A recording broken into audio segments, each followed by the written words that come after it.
Well, joining me now is our foreign editor, Philip Turle. And Philip, clearly Ukraine, the big issue at this summit. Tell us about the different positions among world leaders there and what that final text is probably going to look like. Well, first of all, I don't think there was any doubt that Ukraine was going to be the really big, important discussion point, which in normal G20 summits, of course, this would not be the case, but it's more economic issues that would be on the table amongst the different participants. But because the Ukraine war has been such an overpowering shadow which has been cast over so many of these international meetings, there's no doubt this is going to be the subject here, where Russia was invited and where Sergei Lavrov, the Russian foreign minister, is present.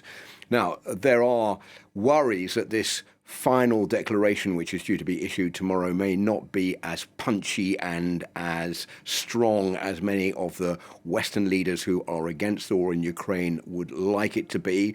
There are rumours coming round at the moment that on this final declaration there's going to be the word most participants at the G20 are against the war in Ukraine and are calling for an immediate ceasefire, but not all of the participants. And of course, that is to say that there are some who are being a little bit more vague in their response, notably China, which has said that there's no simple solution to the war in Ukraine, but not come out vehemently against Vladimir Putin. There's also India, South Africa, other countries that are not taking such a strong view against the Russians. So that is going to be seen, I think, by some diplomats and some participants as a weakness, and that this may not be the strong diplomatic call against Russia that many who went to this G20 summit were hoping for. On the other hand, there have been some very outspoken words to the Russians about this, notably from the British Prime Minister Rishi Sunak, who has told the Russians directly they have to get out of Ukraine.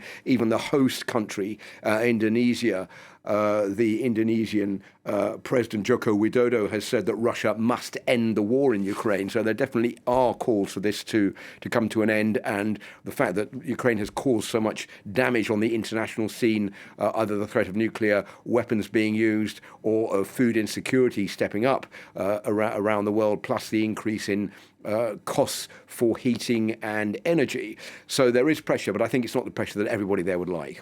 And beyond Ukraine and the language in that final communique, Philip, have there been any other issues where there's been something of a breakthrough at this summit? Well, I think most eyes are focusing here on China and China's relationship with the rest of the world. We had this meeting yesterday with Joe Biden and Xi Jinping, the Chinese president, and the US president, which came out with, after 3 hours of talks, which was a very long time between these two leaders, their first meeting since Joe Biden entered the White House, and fairly optimistic Joe Biden, I think, feeling buoyed by his election win and successes in the United States in the midterms, feeling more confrontational with China and saying that the two leaders did meet eye to eye on many subjects. So that is certainly something to be optimistic about. I don't think everybody should overread how much progress has been made between China and the United States, which the two countries still have an awful lot of differences that have not been ironed out. But there is some, let's say, quiet diplomacy going on in the background to try and iron out and find some kind of compromise deal. Then there's also a meeting today between Australia and China on that relationship. Remember that that all broke down after Australia asked for an inquiry into the causes of COVID.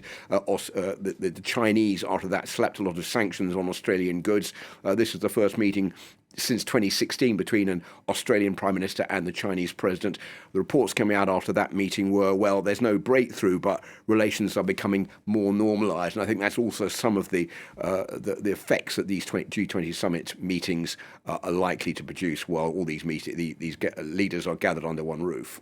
Philip Turle, thanks very much indeed.